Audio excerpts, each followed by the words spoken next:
Selamat siang Ibu, mohon maaf mengganggu waktunya. Ibu minta kesediaannya untuk bisa saya wawancara tentang pengambilan keputusan Bu, nilai-nilai pendidikan di sekolah Ibu mungkin. Nah, mungkin ada beberapa pertanyaan yang ingin saya ajukan terkait dengan kasus-kasus yang sudah terjadi di dalam pembelajaran di lingkungan sekolah atau di lingkungan sekitar masyarakat yang berhubungan dengan komunitas juga ya. Untuk pertanyaan pertama yang ingin saya tanyakan, bagaimana Ibu dapat mengidentifikasi kasus-kasus yang merupakan dilema etika atau bujukan moral? Ya, baik ya. Yang pertama, Ibu mengucapkan selamat ya kepada Anissa Kapianis memasuki masa studi akhir ya. Iya. Mudah-mudahan modul final ya, modul 3 ya. Mudah-mudahan perjalanan sampai ke menjelang finish ini Bu bisa banyak menggali aplikasi khususnya di lapangan sambil berjalan ini sudah tidak terasa pembadatan ya Bu Anissa. Tentu Bu Anissa sendiri merasakan kapasitas yang beda ya setelah menjadi CGP ya. Dan ini kesempatan Bu Anissa, dan bisa setiap orang bisa ya kayak gini. Kita studi tidak hanya selesai nanti di CGP, Bu Anissa menjadi GP tentunya dan gali terus aplikasi di lapangan sehingga ini sarana untuk menjadi leadership ya. Kepemimpinan ini ajang yang legal ya, di dalam dunia berumara. Ibu mensupport ya. Tadi belum bisa identifikasi ya, Itu proses kasus. Oke, Bu Anissa, di sistem sekolah ini kita ada kompleksitas ya. Kompleksitas itu memerlukan penanganan yang efektif ya. Satu sisi semuanya sepertinya penting ya, dan semuanya penting ini kita olah mana yang lebih important yang lebih penting daripada yang otomatis satu. Identifikasi by data ya, pengolahan di lapangan, verifikasi ya dengan tim lokasi khususnya ya. Lalu kita libatkan juga untuk urusan kedua siswa, kita libatkan yang merangkul siswa itu khususnya wali kelas ya. Terus gerakan emosional ya, pembinaan pengembangan karir itu adanya di guru ya. Jadi data yang kita peroleh itu nanti kita olah. Dari olahan data tentu ada efek kepentingan ya, mana yang sifatnya benturan. Jika mengambil angka ini kita akan berbenturan dengan kebijakan yang lain ya. Kebijakan yang lain ini bisa jadi kelompok tertentu ya yang memang masih ada di sekolah kita di dunia ini. Namun tadi kan jika bergerak untuk memajukan ya atau kita mengambil yang namanya dilema itu kan kepikiran ya, dengan persimpangan ya, harus memilih di antara dua pilihan gitu ya. Tantangannya di situ. Kita nggak bisa dua-duanya jalan, harus memilih satu terbaik di antara yang baik. Kenapa harus dipilih satu? Fokus dalam suatu keputusan harus fokus. Toh nanti yang sudah dianggap oleh kita tadi itu prioritas itu akan memudahkan untuk kepentingan yang lain atau mengambil objek yang lain yang memang dinyatakan tadi benar juga gitu kan itu. Jadi kematangan di situ kematangan emosi berdasarkan tadi rujukan data pengolahannya tuntas baru kita bisa mengambil suatu keputusan. Ibu mungkin di sekolah Ibu kasus-kasusnya belum begitu mungkin sih Bu ya, atau masih bisa ditangani ya Bu ya, atau masih bisa ada jalan keluar ataupun ada bisa dimusyawarahkan dengan orang tua mungkin atau wali kelas dan sebagainya.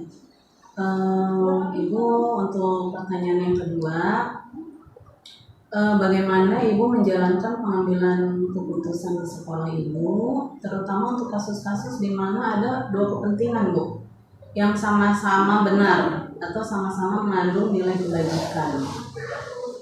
Ya, oke ya. Keputusan harus diambil benar versus benar. Iya. Tadi ya, kebijakan yang akan dilakukan itu didorong oleh faktor-faktor pendukung. Jadi kita dalam mengambil suatu statement demi kebijakan, mengambil satu di antara dua ya, dua-duanya memang layak dan benar untuk dianggap. Nah, kita akan mengambil satu dengan pola yang efektif, maksudnya di sini. Di saat kita mengambil suatu kebijakan, kita pastikan itu ada terrealisasi sempurna di saat segmen-segmen yang akan dimainkan di situ terukur dan terencana. Jadi tidak melebar, baik dalam waktu, efektif, efisien, dan keuangan juga. Jadi jangan mengambil sesuatu yang sifatnya malah menimbulkan efek baru ya. Jadi dipastikan yang diambil itu bisa ada, kita mampu elemen di sini bisa mendukung untuk mengambil keputusan tersebut. Itu harus diambil dalam waktu yang cepat. Jadi pengambilan keputusan dibuat efektif mungkin ya Bu ya, biar tidak melebar ya Bu ya prosesnya. Mungkin Bu untuk yang ketiga, langkah-langkah atau prosedur yang biasa Ibu lakukan selama ini seperti apa? Ya, Langkahnya.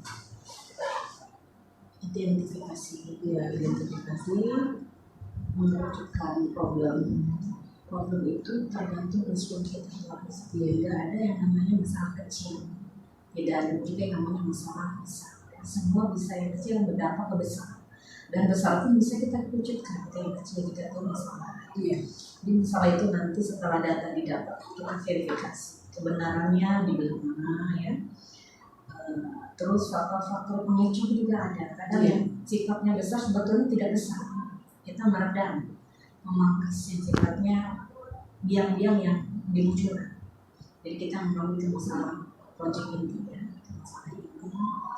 Dari situ data dapat, kolaborasi juga sangat penting.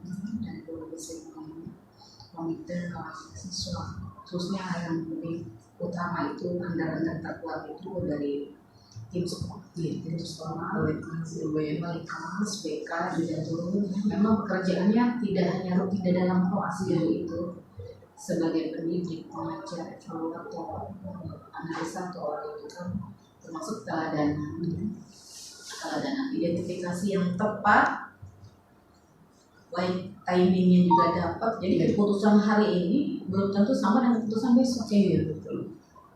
Nah, jadi itu kecakapan emosional yang ada kualitas. Satu itu, selanjutnya kematangan dalam mencari inovasi dan inovasi untuk solusi.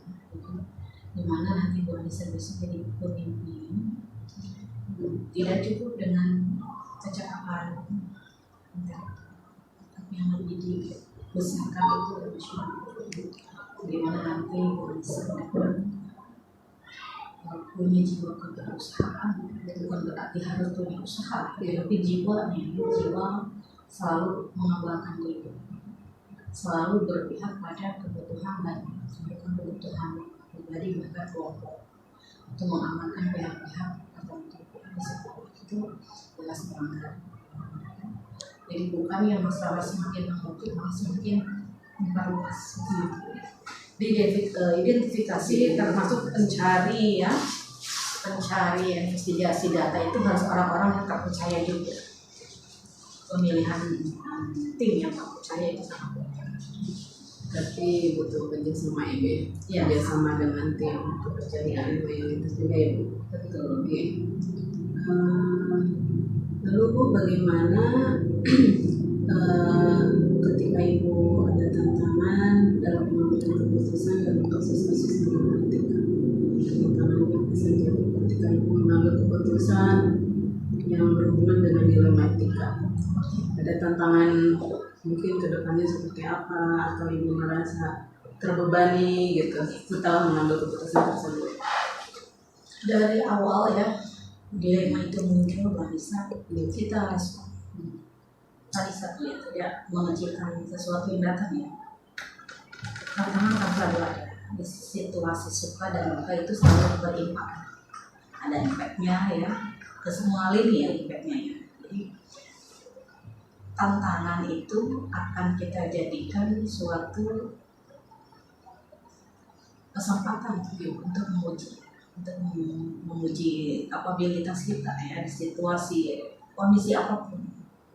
Justru jika tidak ada tantangan, di mana kita bisa mengukur kedalaman ilmu, kekuatan belakang, lalu kesolidan tim, di situ tantangan selalu ada. Namun karena akan menuju ke suatu tindakan yang bisa mengantisipasi ya dari dilema-dilema tersebut, menjawab semua dilema etika itu, akhirnya tantangan itu tidak ada apa-apanya.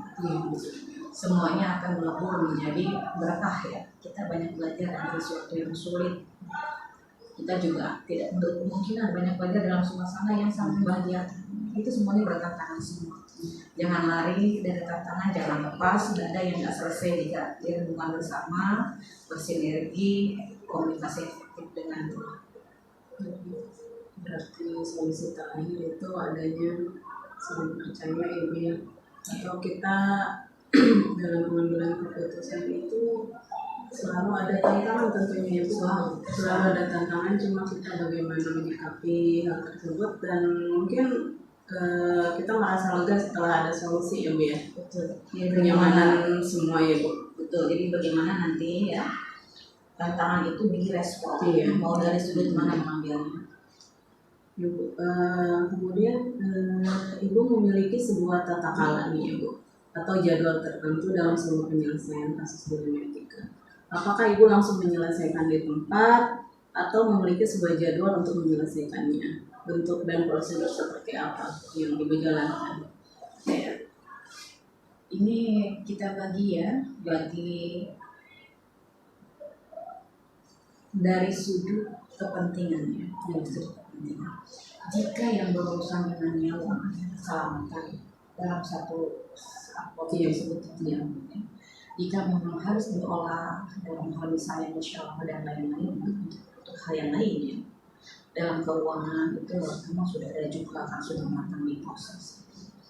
Kalau misalnya untuk turun ke siswa dan harus pencegahan dan lain-lain, perlindungan untuk harus sigap karena mereka punya hak untuk dilayani, punya hak untuk nyaman, jadi pesan ada di salah satu kalangannya. Dan hindari tadi komunikasi yang tidak akan menuju kepada solusi ya. Karena dalam suatu momen itu banyak kepala-kepala yang ingin mengajukan opini ya atau memberikan pendapat. Tidak semuanya juga pendapat kita serap ya. Karena yang diambil adalah pendapat yang sifatnya untuk menguatkan norma ya. Jadi di situ kewaspadaan, cerdik juga ya, cerdik dalam mengamati mengolah situasi. Jadi Bu, untuk kasus yang misalnya urgent ya Bu ya, itu harus diselesaikan secepatnya ya Bu. Tidak boleh ditunda ya Bu ya. Ya, nantinya akan melebar kemana-mana. Iya. Kemudian Bu, adakah seseorang atau faktor-faktor apa yang selama ini mempermudah atau membantu Ibu dalam pengambilan keputusan dalam kasus-kasus dilema etika?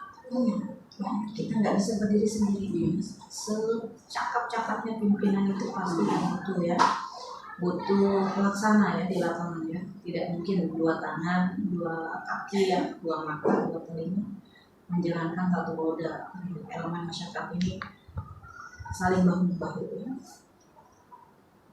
Hanya tadi ya, semua akan bergerak, semua akan bekerja bagaimana kecakapan komunikasi, bagaimana penyampaian poin-poin yang utama, mana yang sekunder, mana yang tersier, dan memahamkan betapa semuanya sangat penting di suatu sistem itu. Kita nggak bisa pilih-pilih, nggak bisa kita menspesialkan kelompok tertentu atau propaganda dari loyalitas itu kan tidak bisa. Semuanya logis ya, tertata dan pembinaan kontinu.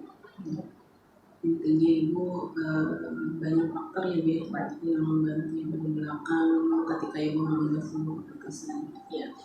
Lalu mungkin pertanyaan yang terakhir Bu, ini dari semua hal yang telah disampaikan, pembelajaran apa yang dapat Ibu petik dari pengalaman Ibu mengambil keputusan di Dometica? Ya, intinya ya, saya belajar memahami ya, arti dari life education, belajar seumur hidup. Satu sisi pembelajar juga, yang kita sebagai pembelajar yang tidak lepas dari materi ya, materi baik datanya dari sendiri, datanya dari lingkungan, khususnya di sini adalah lingkungan pendidikan utama. Semua tidak ada yang tidak baik ya, semua akan baik jika kita memandang itu yang harus kita lakukan. Kita memakai ilmu kita ya, memakai keyakinan kita, on the track, membudayakan kebaikan-kebaikan ya, sehingga akhirnya tumbuh nilai yang baik. Tidak mudah membalikan nilai, membuat nilai yang baik itu tidak satu saat selesai ya, itu harus kontinuitas, harus adanya keteladanan ya, yang sifatnya terus menerus, akhirnya menjadikan diri kita itu semakin paham ya, apa sih arti pendidikan, untuk apa sih kita bekerja ya, khususnya di dunia pendidikan. Bagaimana sih mereka menyambut ilmu-ilmu kita ya, siswa-siswa kita, bagaimana membutuhkan juga penataan di dalam dirinya untuk membentuk mereka ya, siswa-siswa kita itu menjadi hebat ya, calon anak bangsa yang berkualitas. Nah itu yang didapatkan ya, setelah semuanya terselesaikan, ada nurani yang dicari, logika maknanya nurani kebahagiaan. Jadi itu jauh dari kategori nominalnya, atau bukan bertarget kepada mana yang tidak, tapi lebih ke value yang didapatkan itu kedamaian, kebahagiaan, keikhlasan. Jadi akhirnya kita menyadari sebaik-baiknya hidup adalah yang bermanfaat. Di sini kita dapat belajar banyak bahasa jadi pendidikan. Ibu saya ucapkan terima kasih ya dengan pengambilan keputusan yang sudah Ibu lakukan, membuat saya lebih ingin memprioritaskan saya menjadi pemimpin Bu ya, tapi untuk yang lebih bijak mungkin ya Bu dalam pengambilan keputusan dan nilai kebajikan ke depannya. Terima kasih Bu atas dukungannya untuk saya CGP di sekolah yang Ibu pimpin. Semoga bisa mengembangkan hasil dari pendidikan guru penggerak selama 9 bulan ini ya. Terima kasih Bu atas kesempatannya. Sukses saya ucapkan. Iya Bu, terima kasih. Melaju ya. Iya, terima kasih ya Bu ya atas waktunya. Assalamualaikum. Waalaikumsalam.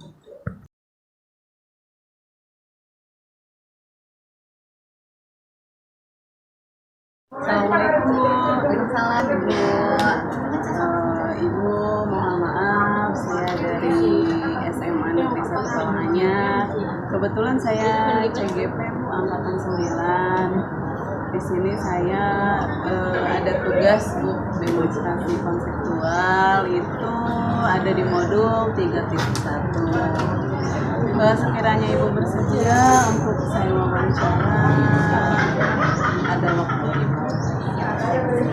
Terima kasih. Ini Bu untuk mungkin dalam pengambilan keputusan nilai-nilai kebajikan yang sering Ibu lakukan di sekolah yang Ibu pimpin, ada Ibu bagaimana nih cara mengidentifikasi kasus-kasus yang di dalamnya merupakan dilema etika atau ada rujukan moralnya Bu, terutama untuk siswa ya Bu ya. Terima kasih kepada Ibu Anissa ya yang sudah menanyakan hal-hal yang apa yang saya lakukan Ibu ya ketika saya menyelesaikan dilema etika. Jadi memang namanya di sekolah itu permasalahannya banyak sekali. Namun semuanya memang harus ada solusi ya Bu ya, dan harus disikapi dengan baik. Nah, salah satunya kemarin ada orang tua siswa yang ingin masuk sekolah di tengah-tengah semester itu. Nah, padahal kan masuk itu kan tidak boleh di tengah-tengah semester, harusnya kan sekolah bagi rapor. Saya tanya apa alasannya, ternyata memang alasannya adalah internal keluarga. Bilang dulu kalau memang seperti itu kami akan tanyakan dulu ke sekolah sebelumnya gitu, karena yang namanya nilai itu kan pada kosong ya Bu ya. Tapi saya juga dilema kalau tidak menerima mereka tidak mau sekolah. Saya bilang ya sudah, kalau misalnya seperti itu kami akan bermediasi berkomunikasi dulu dengan sekolah yang sebelumnya untuk menanyakan tentang kepribadian anaknya. Bagaimana nih Ibu menjalankan pengambilan keputusan di sekolah Ibu, terutama untuk kasus-kasus di mana ada dua kepentingan yang sama-sama benar Bu, atau sama-sama mengandung nilai kebajikan. Jadi saya melakukan komunikasi dulu dengan para wakil kepala sekolah ya, karena para wakil kepala sekolah ini menentukan satu kebijakan yang memang bisa saya putuskan. Artinya ketika kita mengambil keputusan sepihak, mereka pasti akan protes ya Bu ya. Nah, tentunya salah satu cara supaya kita ada mufakat bersama, saya kumpulkan dulu para wakil kepala sekolah, saya tanya satu-satu tentang pendapat masing-masing. Setelah itu kita akan voting dan keputusan bersama. Lalu langkah-langkah atau prosedur seperti apa yang biasa Ibu lakukan selama ini untuk mengatasi kasus tersebut? Oke, langkahnya saya mengidentifikasi dulu ya Bu ya kasusnya. Sebelum kita melakukan tindakan, kita identifikasi, kita analisis, lalu kita petakan dulu ini masalahnya termasuk sedang, berat, atau memang tidak sama sekali bisa diselesaikan di sekolah misalnya ya Bu ya. Berarti kita harus mengundang dari pihak luar atau dari pendidikan. Jadi kalau misalnya kita sudah melakukan tahapan itu, ya tentunya misalnya pasti akan lebih memperbaiki. Dan di sini hal-hal apa saja nih yang selama ini Ibu anggap efektif dalam pengambilan keputusan pada kasus-kasus pengendalian etika? Yang paling efektif adalah salah satunya kita harus mengumpulkan dulu data dan faktanya dulu. Kita akan baca dulu secara kronologisnya seperti apa. Setelah itu kita petakan, kita minta pendapat kepada wakil kepala. Setelah itu kita mengundang orang tua, dan memang kita juga minta pendapat dari pihak komite sekolah untuk bisa berkomunikasi bagaimana nih penanganan yang paling tepat. Jadi supaya kita tidak salah langkah. Namanya sekolah kan kita juga tidak bisa 100% menyalahkan pihak sekolah atau pihak keluarga, artinya itu harus ada. Dan itu juga tidak bisa ya mengambil keputusan sendiri ya, musyawarah. Lalu Bu, untuk memiliki sebuah tata kelola atau jadwal tertentu ya dalam sebuah penyelesaian kasus dilema etika, apakah Ibu langsung menyelesaikannya di tempat atau memiliki sebuah jadwal untuk menyelesaikannya ya dalam bentuk prosedur seperti apa yang Ibu jalankan selama ini? Jadi kalau pengambilan keputusan itu tidak bisa harus hari itu juga gitu ya Bu ya. Jadi yang namanya pengambilan keputusan, saya tanya dulu nih Bu. Jadi ada yang namanya tim, kalau di sekolah tuh namanya tim BK, tapi memang khusus menangani anak sesuai dengan jurusannya. Jadi setelah itu kita melakukan yang namanya komunikasi. Komunikasi memang dua arah Bu.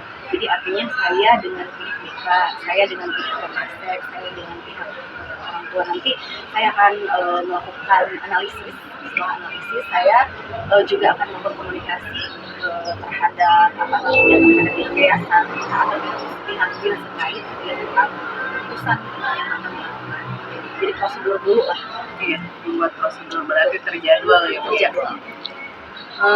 Di sini adakah seseorang atau faktor-faktor apa yang selama ini mempermudah atau membantu Ibu dalam pengambilan keputusan dalam kasus dilema etika? Misalnya ada faktor yang mendukung Ibu, yang membantu Ibu selain Ibu mengambil keputusan sendiri. Ada Ibu. Jadi pastinya saya bekerja sama dengan para guru, lalu dengan para wali kelas, dengan para wakasek dan para guru BK. Jadi semuanya kita kumpulkan, duduk bersama, kemudian kita tentukan langkah selanjutnya yang harus kita laksanakan ini. Jadi memang harapannya banyak sekali. Tentunya tidak mungkin saya bisa mengambil keputusan A, tapi efeknya lebih baik. Iya, berarti harus semua tahu ya, musyawarahkan terlebih dahulu. Lalu Bu, ini untuk pertanyaan yang terakhir, pembelajaran apa yang dapat Ibu petik nih dari pengalaman Ibu mengambil keputusan matematika? Pengalaman yang berharga adalah ketika menjadi seorang pemimpin kita tidak bisa bersikap otoriter dan kita juga tidak bisa bersikap mengambil keputusan sendiri. Artinya saya di sini adalah sebagai stakeholder, tapi tidak bisa menjadi seseorang yang misalnya menjadi orang yang paling berkuasa. Jadi kita di sini bersama-sama, artinya saya dan para guru, wakasek dan wali kelas itu memiliki suara yang sama dan kewajiban yang sama, namun tetap saya juga akan memikirkan efek jangka panjang atau manajemen. Jadi ya tentunya pelajaran yang saya petik adalah berkomunikasi itu lebih baik dibandingkan saya memikirkan sendiri gitu ya. Pengambilan keputusan itu tidak mudah ya Bu, ya, harus banyak pertimbangan dan harus bisa menanyakan hal apa mungkin yang harus diselesaikan dan yang perlu dikomunikasikan sebelumnya. Ya mungkin Ibu hanya itu yang ingin saya tanyakan atau mengetahui sistem pengambilan keputusan selama Ibu menjadi pemimpin di sekolah Ibu. Kalau boleh tahu, Ibu selama ini menjadi kepala sekolah ada beban atau apa selama mengambil keputusan tersendiri?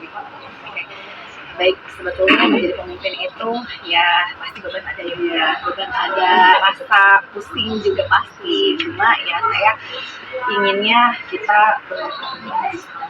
artinya ya udah kita bersyukur, lalu happy ya Bu ya. Jadi kalau misalkan kita senang, lalu passion saya mungkin di pendidikan gitu, jadi senang gitu kalau misalnya ada guru yang maju ataupun ada siswa kita yang ya tadi tidak semua siswa itu bermasalah atau tidak. Jadi mereka itu semuanya memiliki ciri khas tertentu. Jadi senang sih Bu, alhamdulillah ya Bu. Terima kasih Bu ya. Semoga dengan keputusan ini saya bisa belajar lebih banyak dari Ibu dan saya bisa juga menjadi pemimpin seperti Ibu. Ya pastinya. Saya belajar banyak dari Ibu. Terima kasih atas waktunya dan mungkin saya akan belajar di lain waktu dengan Ibu. Minta waktunya ya Bu ya. Terima kasih Bu Yani dari sekolah SMK Mulyahati Insani. Terima kasih Bu. Terima kasih, sama-sama. Assalamualaikum.